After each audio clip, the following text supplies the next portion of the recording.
Hey everyone, Jonathan Bailor here, and I am really, really happy because we have a woman with us who is gorgeous in every sense of the word, and her work reflects it both literally and figuratively. We have with us none other than Esther Blum, who is the author of many books, one of which is Eat, Drink, and Be Gorgeous.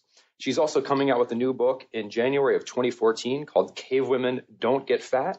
And you can learn more about her at livinggorgeous.com. But of course, you can learn a lot more about her in the next 20 or 30 minutes because she's with us. Esther, welcome. Thank you for making this podcast so gorgeous. Thank you for having me. I heard you trip up your words at the beginning. I was like, oh, maybe he's getting very excited for this call. I don't know. Well, I'm nervous to be talking with someone who is so gorgeous. Oh, stop. We're all capable of gorgeousness, and it's really a state of mind much more than a state of behind. Oh, let's just, there you go. What else do I need to say? So let's start talking about the title of, you're famous for being gorgeous and for helping people be gorgeous, but you do so in a way that is so substantive. And that's what I like. You're not about the surface, really. You're about going beneath the surface. And once you take care of that, you'd be surprised. The surface tends to ensue. So tell us a little bit about your approach and your path and how you really your story, how you got to where you are today, Esther. Oh my gosh. Sheer tenacity is really, it's funny. It took me 5 years to even find an agent for my first book that was really a good fit for me. Everyone, critiqued it and said it wasn't this enough and it wasn't that enough. And finally I was blessed to land my agent, Celeste Fine, when I worked with Dr. Perricone. And I haven't looked back since. And I really projected to the universe what I wanted to happen rather than what was actually happening. And people believed it and believed in the project before they saw it. So I was really grateful. But, my books come from an authentic place because I struggle too. I'm not, I don't have the perfect body. I have to work inside my head and on my body, just like everybody else. And yeah, if I could, I'd be a smoking alcoholic, but sadly my body doesn't like that. So while I'm here on earth, I have to be healthy. Well, and Esther, tell me a little bit about what you actually mean when you say be gorgeous, because there's more. Someone who might just be learning about your work might perceive that as one way, which I know is inaccurate. Dig into that a little bit. Right. Yes, makeup and clothes and hair do wonders for a girl, but really, to me, living gorgeously is living an authentic life, and that means being true to yourself and looking yourself in the mirror each day. And rather than saying, feeling victimized by your choices, it means being empowered by your choices. I think change is the biggest struggle for most people, and especially women. Our bodies change tremendously throughout the month with our differing hormonal cycles. Then if we have children, our bodies change. When we go through menopause, our bodies change, and it's constantly fluctuating. And we really have to learn to kind of be as proactive as we can and look at yourself in the mirror every morning and say, did I do the best I could today or yesterday? Did I eat everything I was supposed to? Did I get my workouts in this week? And it's really looking at yourself lovingly, but with a firm guiding hand saying, hey, you know what? I can't sit and complain about my body if I'm not doing something about it. So that to me is living gorgeous, is being true to yourself and quieting your inner critic and just kind of being steadfast and going forth with your goal.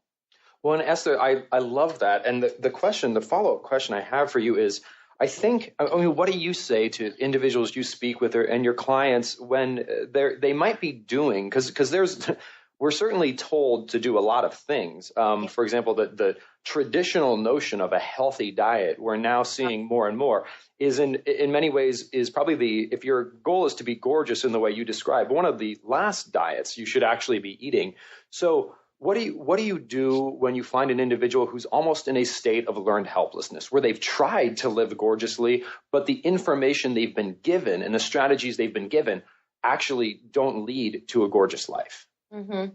Well, if somebody's certainly in a really negative mindset, then we talk about other adjunct therapies that can help shake them out of it. I mean, there's cognitive behavioral therapy, there's homeopathics, there's psychotherapy, there's a million other things. It's really the root cause. But quite frankly, I have yet to have a client that was in such a negative place that they couldn't be helped in some way. It's just, I find it's not a negative mindset that's hardest to overcome. It's how to really inspire people that is the biggest challenge. And I think it's really, for me, I find tough love works the best.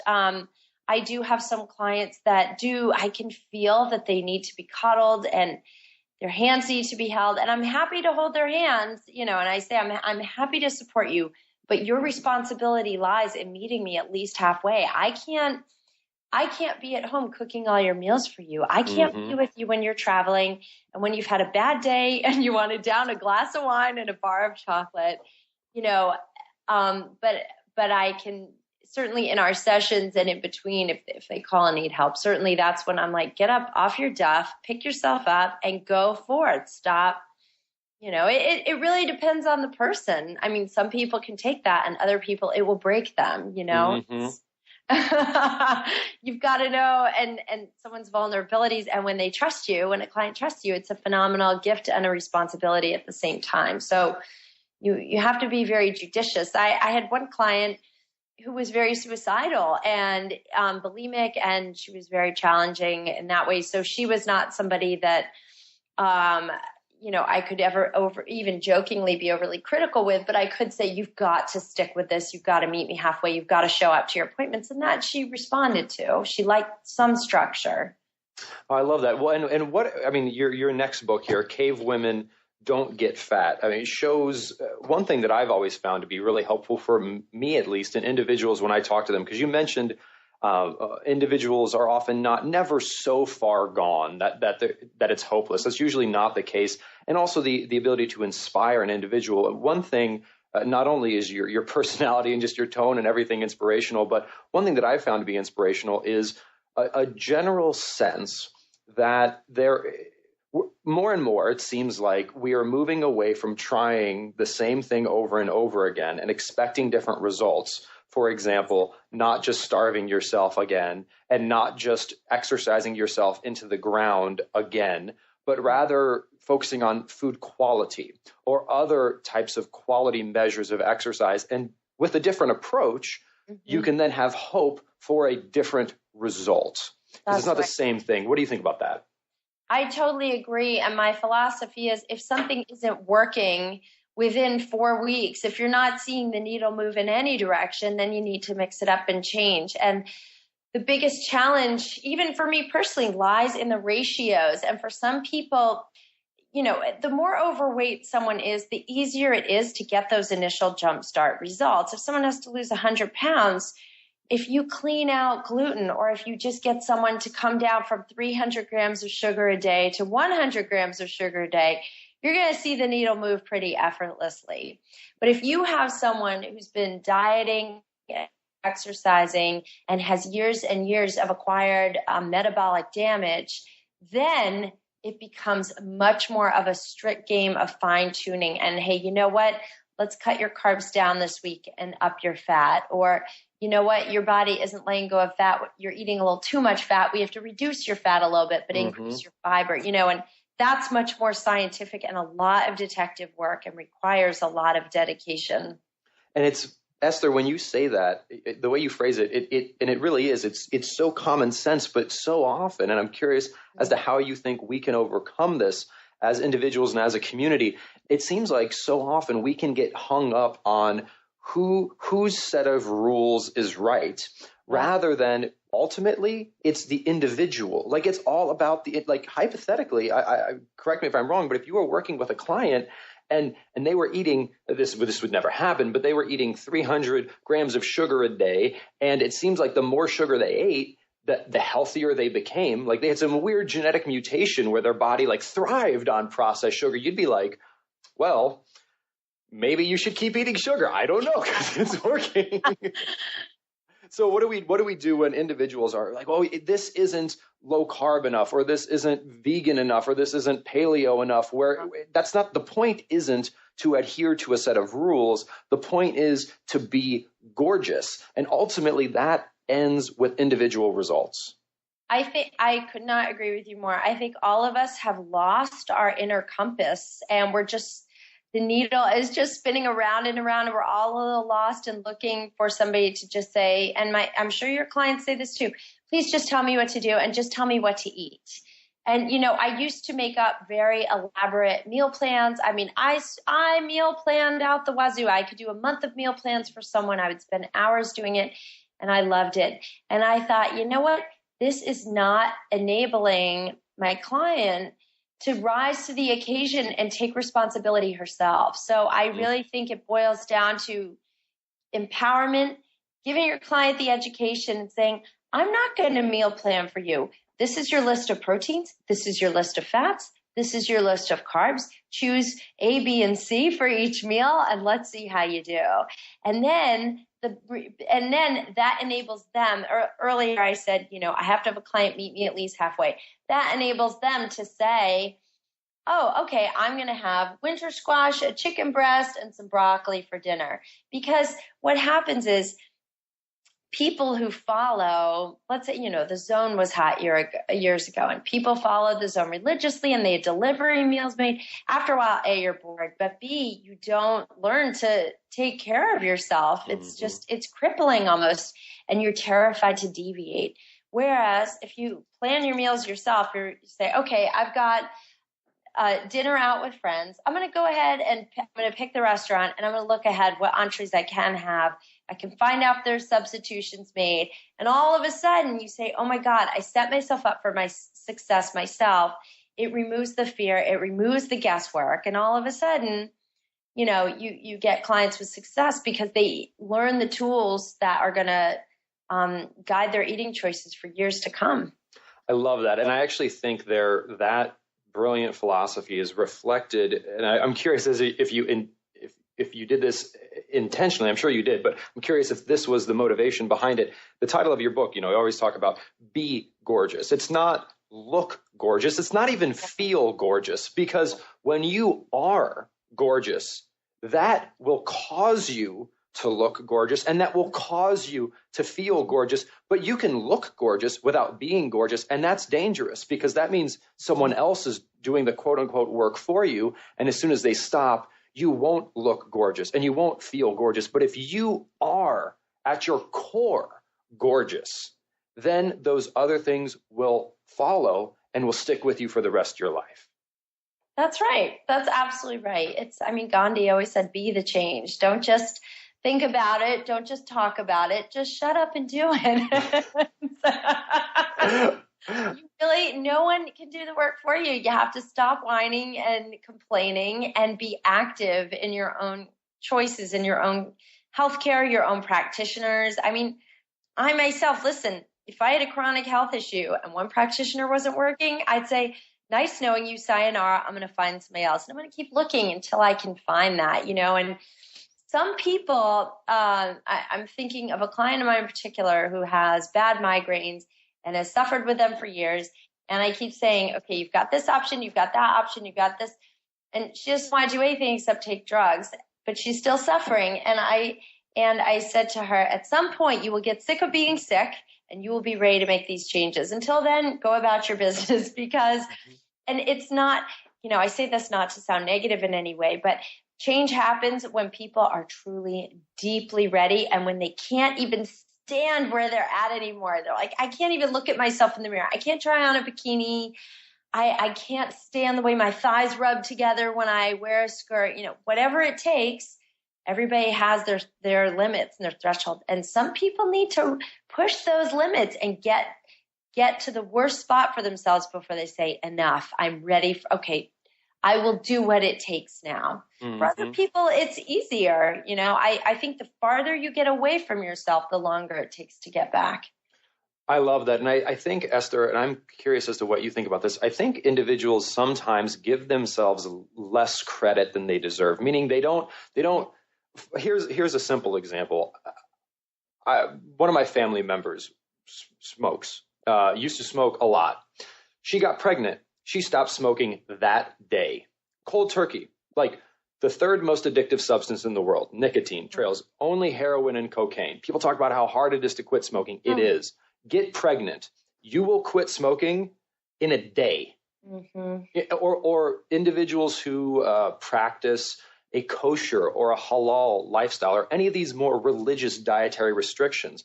There are billions of people all around the world who go their whole life following a form of dietary restriction, which maybe all their peers don't. But and those people, they are not better than us. They are not stronger than us. They do not have some gene that we are missing. So I think that kind of a perception is really powerful. Like, this is all within us. We just need to believe it's important enough or be inspired enough to take that action.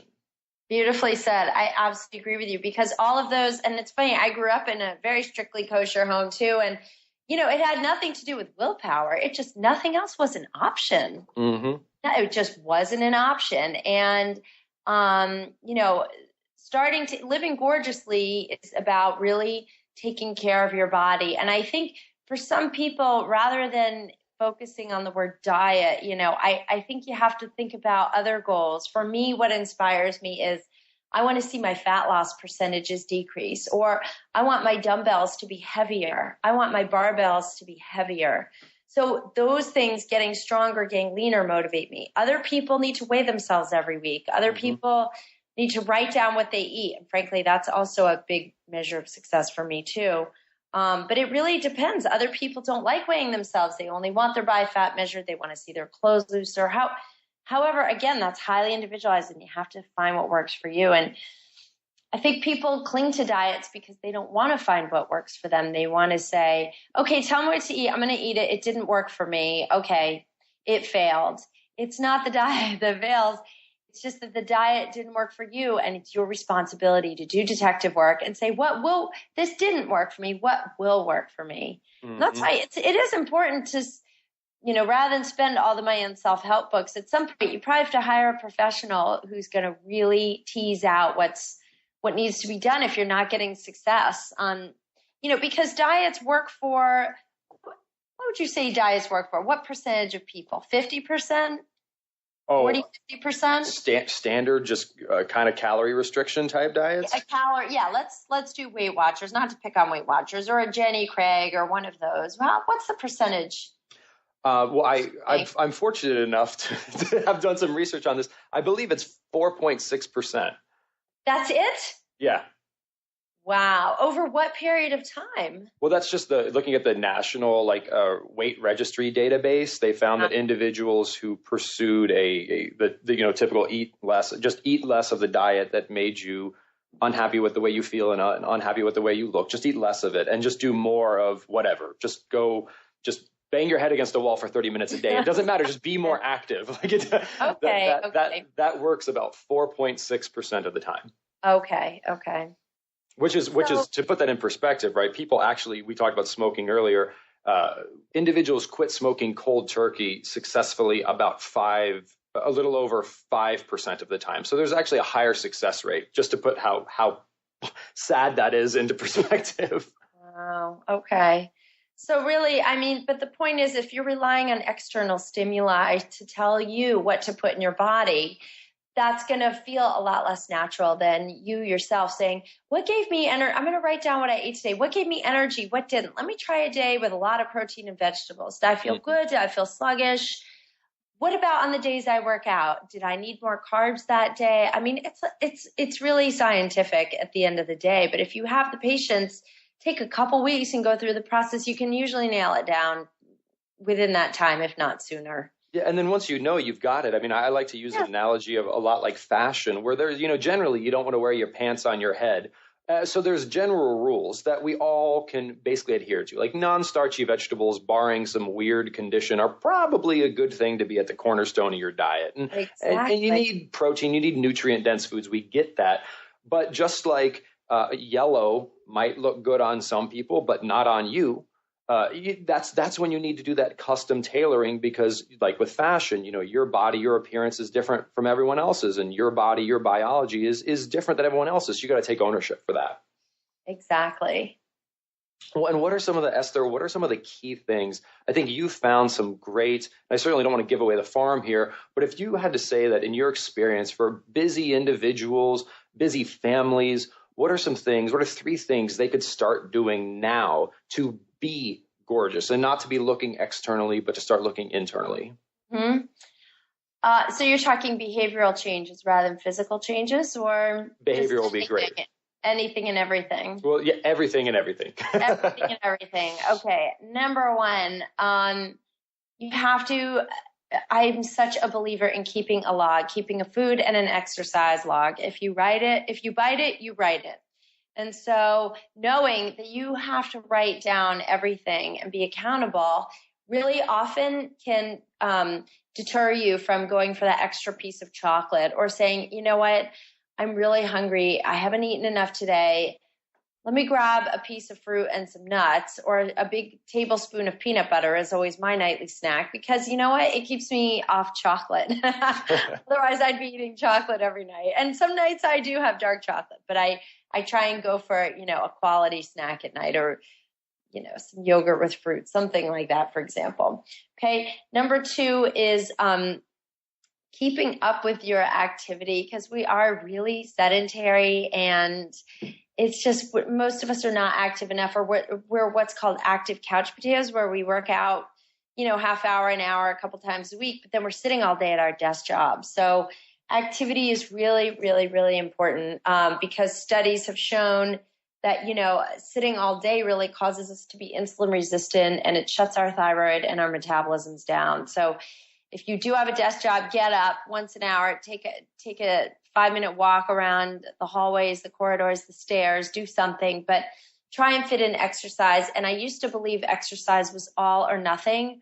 That was before I had a family. And now I'm so happy if I do 15 to 30 minutes, 5 to 6 days a week. I'm good with that. And that works for me. And I get it in and I feel great about it, versus dreading that, oh my God, I have 3-hour-long weightlifting sessions. Then I have to walk 2 hours a week. No, I can't do that anymore. I don't have the energy or the endurance anymore. I'm too tired. But 15, 30 minutes just charges me up, and I always work hard to fit it in because I can. Number three, and this is kind of a new thing for me, is really getting veggies in the morning. I think when you get vegetables in with breakfast, that way, if you miss them at lunch or you don't get enough at lunch and dinner, you've at least gotten that serving in at breakfast instead of having no vegetables during the day. So I think a great way to do it is just add some chopped veggies or pre-washed spinach or some chopped up kale into an omelet. You could do a green vegetable juice in a Vitamix, and just drink that with some protein powder for your breakfast. I think it energizes you, it cuts your cravings, it sets you up for the day, and really just kind of sets the tone of honoring your body and taking excellent care of your body. I love it. I love the honor your body. Let's quickly run through these, and then I have a little bit of commentary because I'm a big fan of these, if you don't mind. So we start with bite it and write it, which is, you should put that on a t-shirt if you haven't already.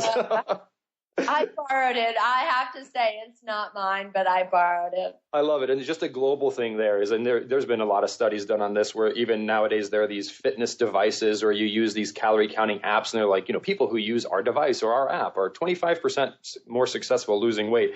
That's right. The issue, it might be the app. It also might just be having something, like you said, that makes you more conscious of what you're doing. Like technically, you could probably draw a picture of a hot dog on your hand. And just like, if you looked at that, it would just help you to remember to be conscious. Anything that can help you make conscious decisions about food will help you to be more gorgeous. And writing is a great way to do that, right? Yeah. Yes, it actually is a form of cognitive behavioral therapy. So it's just a giant red string around your finger all day long. I love it. I love it. And then you mentioned just move.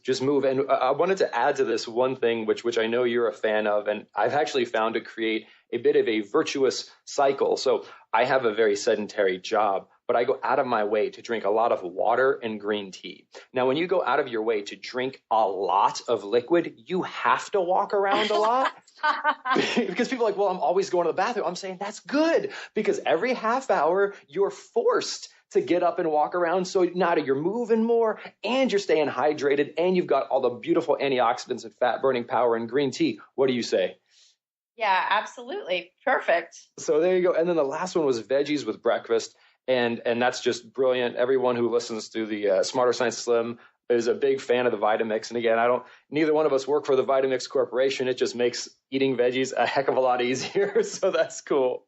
Yeah, absolutely. And another great thing also along the same vein is dehydrated green powder. You can always just put it in some water and drink it that way. Drink some greens that way. So it doesn't have to, again, be all or nothing. There's plenty of places in the middle. Absolutely. And I love that too. I do that a lot when I'm traveling or when I'm on the road, is being able to take a Ziploc baggie full of a barley grass or wheatgrass or spirulina powder or something like that. It's not the most delicious thing in the world, but No. In some ways it tastes so bad that it's good for you. I don't know. Okay, that's one way to look at it. But it's funny too that the traveling with supplements. I saw a really funny thing online where somebody was traveling with a Ziploc full of glutamine powder, and they wrote on it for TSA, "Not cocaine." Those powders can get you in trouble. You have to be very clear with vitamins when you're traveling. Absolutely. Well, and it's an interesting paradigm there as well, because when we think of vitamins or things like that, we tend to think of pills and such, but there's also, like you mentioned, there's convenient whole food things such as like dehydrated vegetable powders, which you can basically think of them as whole food vitamins, which is great. And that's always been, I've been a big fan of that. I love when I can't get access to whole foods, I try to actually still eat my whole foods, but in a dehydrated powder form. Which doesn't sound fantastic, but it's think of it like a vitamin more than a meal. Exactly. I think that's brilliant. Yeah. Well, Esther, this has been brilliant, and we could talk and talk and talk because you are a wonderful, gorgeous woman. But to wrap up, tell me a bit about what's next for you. Oh, well, believe it or not, I'm still in book edits for Cave Women Don't Get Fat. So that will probably take me through to at least April, May. And then I am looking into creating some online programs for people. I'm looking to do some media work and television work. So I have lots of irons in the fire right now. I love it. So it sounds like if individuals haven't seen you yet, they will be seeing you soon. They will be seeing me soon, yes. And of course, there's always another book to explore. What's next in the writing? So there's always something coming across my plate, which is a blessing. Oh, I love that, Esther. Well, our paths, I bet, will cross here coming up because my next book is also coming out in early 2014. So who knows? Maybe we'll see each other on a whirlwind tour of sorts. Who knows? What is it called? It's called The Calorie Myth with HarperCollins.